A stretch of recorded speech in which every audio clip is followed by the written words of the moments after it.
사랑과 희생이 서린 창조 역사. 골짜기의 신은 죽지 않으니 이를 일러 현묘한 암컷이라 한다. 현묘한 암컷의 모는 하늘과 땅을 낳은 근원이라고 한다. 끊임없이 항상 있어온 듯하지만 아무리 써도 지치지 않는다. 도덕경 6도교. 그때에는 유도 없었고 무도 없었으며 공개도 없었고 그 위에 천개도 없었도다. 무엇으로 덮여 있었던가? 어디 누구의 보호 아래 물은 있었던가? 깊이 모를 물은. 그때에는 죽음도 없었고 불사도 없었으며 밤의 표징도 낮의 표징도 없었도다. 스스로의 충동으로 저 유일자가 숨 없는 숨을 쉬었으니 그 외엔 아무것도 없었도다. 어둠이 있었으니 모든 것이 어둠에 쌓여 이 세상의 모든 것은 혼용한 물이었노라. 그때 공허에 감사여진다. 저 유일자가 열의 힘으로 생기하였도다. 처음에 의욕이 저 유일한 것에 나타났으니 이것은 생각의 첫 씨앗이었도다. 마음속 깊이 지혜를 탐구하는 연자들이 무에서 유의 고리를 찾았도다. 열십자의 금이 무로부터 유를 갈라내었으니 그 위에 있는 것은 무엇인가? 씨앗을 품은 자와 충만한 힘이 있었으니 아래로부터는 잠재력이 위로부터는 충동이. 리그베다 10.129 힌두교. 궁극적 존재로 제물로 신들이 희생제를 지낼 때 봄은 녹은 버터, 여름은 연료, 가을은 곡물이었다. 제물이 된 궁극적 존재요 처음으로 태어난 그들은 풀 위에 흩뿌렸다. 그로써 신들은 희생제를 지냈으며 그 사이데아들과 시성들도 완전하게 거행된 그 희생제로부터 버터에 응유를 섞은 것이 없어졌다. 이로부터 공중의 새들과 숲속의 동물들과 가축도 생겨났다. 완전하게 거행된 그 희생제로부터 리그베다와 사마베다가 생겨났으며 찬다 아타르와 베다도 그것으로부터 생겨났으며 야주르베다 또한 그것으로부터 생겨났다. 그것으로부터 말들고 아래 위에 이빨이 있는 짐승들도 생겨났다. 소도 그것으로부터 생겨났으며 그것으로부터 또한 염소와 양들도 생겨났다. 그의 마음에서 달이 생겨났으며 그의 눈에서 태양이 생겨났다. 그의 입에서는 인드라와 아그니가 태어났으며 보유 바람은 그의 호흡에서 생겨났다. 그의 배꼽으로부터 공개가 생겨났으며 그의 머리로부터 하늘이 만들어졌다. 그의 발에서 돼지가 그리고 그의 귀에서 방이가 생겨났다. 이로써 그들은 세계들을 형성했다. 리그베다 10.90.6-10 13-14 힌두교. 말씀 선집. 하나님이 천지 창조를 어떻게 했느냐? 하나님이 사랑의 대상자를 만들기 위해서 120%를 투입했습니다. 천지 창조의 근원적 사상 기반이 위하는 것이었습니다. 그렇기 때문에 종교는 희생 봉사와 순종을 강조하는 것입니다.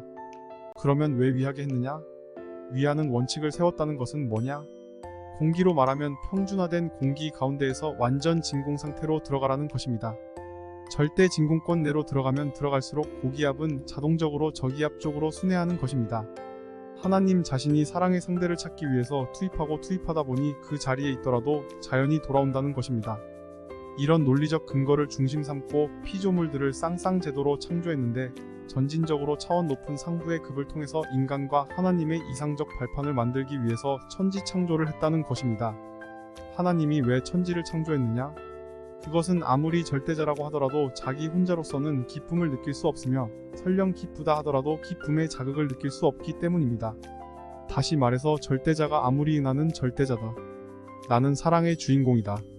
생명의 주인공이다 라고 한다 해도 절대자 혼자서는 사랑의 자극을 느끼지 못하는 것이요 천지가 내 몸속에 있다는 생명의 자극을 느끼지 못하는 것입니다. 하나님이 천지 만물을 왜 지었느냐? 여러분은 그것을 알아야 됩니다. 지었다는 사실은, 이렇게 만들었다는 사실은 힘을 투입했다는 것입니다. 힘의 투입입니다. 힘의 투입은 자체의 소모를 말하는 것입니다. 아무리 전지전능한 하나님이라도 힘을 잔뜩 뽑아냈는데 그것이 돌아오지 않으면 하나님은 소모되는 것입니다. 여러분이 아침에 밥을 먹고 힘든 노동을 하게 되면 빨리 배가 고프지요? 빨리 피곤해지지요? 왜? 힘을 투입하면 주체면 주체 자신에 있어서는 마이너스가 되기 때문입니다. 세상 만사의 손해를 보아 가면서 좋아하는 일은 없는 것입니다. 반드시 플러스 되는 데서 좋은 것입니다. 그렇기 때문에 하나님이 천지만물을 지으신 것은 우시기 위해서, 슬프시기 위해서가 아닙니다. 좋으시기 위해서 지으신 것입니다. 따라서 거기에는 반드시 플러스 될 수 있는 무엇이 있어야 된다는 것입니다. 그러면 플러스를 언제 찾느냐? 언제 그것을 찾아올 수 있느냐 하는 것이 문제입니다. 여기에는 피조물의 완성이라는 표준이 있는 것입니다. 이때까지 투입하면 그때부터 돌아온다는 것이 있는 것입니다. 장사를 해도 그렇습니다. 이만큼 노력하면 그때부터는 이익이 난다는 것과 마찬가지입니다. 공부를 할 때도 마찬가지입니다. 이만큼의 한계점까지 열심을 다해서 그것만 완전히 통과하게 된다면 그 다음에는 나에게 이익이 돌아올 것이다. 그러면서 공부하잖아요. 고시니 뭐니 하는 것들도 뭘 하겠다는 소망을 가지고 노력하여 그 한계점을 밀고 넘어가게 될 때 반드시 돌아오게 됩니다. 이것이 우주의 법칙입니다. 하나님도 마찬가지입니다. 사람을 지으셨다면 왜 지으셨느냐는 것입니다. 지으신 것은 하나님의 힘을 투입한 것입니다. 자기 자체를 소모했습니다. 그렇지만 사람을 중심 삼고 투입할 수 있는 것을 완전히 투입해 가지고 완성이 되는 날에는 그것이 도망가는 것이 아닙니다. 완성이 되는 날에는 어떻게 되느냐? 그 다음에는 돌아옵니다. 이런 원칙을 우리는 생각해야 됩니다. 그런데 돌아오는 데 있어서 100을 투입했는데 100보다 적은 가치의 것으로 돌아오게 된다면 하나님은 창조 위협을 계속하시지 않았을 것입니다. 100을 투입했으면 돌아오는 데에는 200, 300 이렇게보다 더 차원 높은 가치의 것으로 돌아와야 됩니다. 무한한 것으로 돌아와야 됩니다. 이렇게 될 때 그 창조는 투입하면서도 기뻐하는 것입니다. 따라서 돌아오는 데에 어떻게 돌아와야 되느냐 하는 문제를 중심 삼고 볼 때 보다 차원 높은 가치의 것으로 돌아와야 됩니다. 그런 가치의 것으로 돌아올 때 무엇을 가지고 돌아오게 하느냐? 그것이 돌아올 때 기쁠 수 있는 것이 뭐냐? 이것이 사랑이라는 것입니다. 이것을 알아야 됩니다. 도대체 하나님이 자기만 생각한다면 천지 창조를 했겠느냐? 창조라는 말은 힘의 투입을 말하는 것입니다. 이 세상에 예술가가 있으면 그 예술가는 걸작품을 만들기를 원합니다. 예술가가 걸작품을 만들기 위해서는 온 정신과 모든 일체의 정성을 다 투입합니다. 다 투입하는 데서만이 완전한 걸작품이 나오는 것입니다. 불완전 투입이 아닌 것입니다. 완전 투입, 그 이상 될 수 없다 할 수 있는 곳에서 비로소 걸작품이 생겨나는 것입니다. 하나님이 이 우주를 지을 때 절대 신앙을 가지고 만들었다는 것입니다. 그 다음 두 번째는 절대 사랑입니다. 창조주로서 사랑의 대상을 절대 사랑으로 만든 것입니다. 그리고 절대 복종입니다.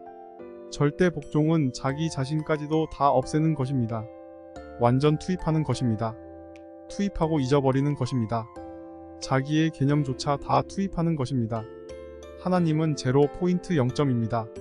믿음도 다 퍼부었기 때문에 제로 포인트이고 사랑도 다 퍼부었기 때문에 제로 포인트이고 복종도 다 퍼부었기 때문에 제로 포인트입니다.